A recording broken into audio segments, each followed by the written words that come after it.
ఎక్కడైనా బ్రతుకు తిరుగు చూడండి, నా బొట్టు నిరుపేదలకు ఎలా గడుస్తుంది?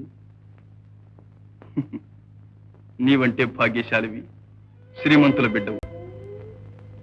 ఈ మాటల కంటే నీ చేతిలో ఉండే బల్లెంతో పొడిచినా ఇంత బాధ ఉండదు. నేనేం చేశాను బావా? మరేమనుకోకు మళ్ళీ. నా మనస్సులోని బాధ కొద్దీ నిన్ను నొప్పించాను.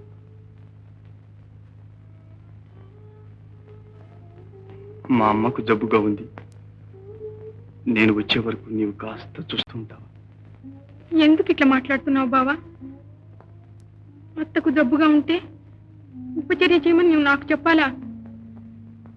నేను నీకేమి కానా? నన్ను ఎందుకు ఇట్లా పరాయిదాన్ని చేస్తున్నావు? నేను ఇప్పుడు ఏం మాట్లాడినా విపరీతంగా ఉంటుంది. ఒక్క మాట మళ్ళీ, నీవు లేనిది ఏదీ నాది కాదు. నీకంటే నాకెవ్వరూ లేరు. ఇంతకంటే నేనేమీ చెప్పలేను.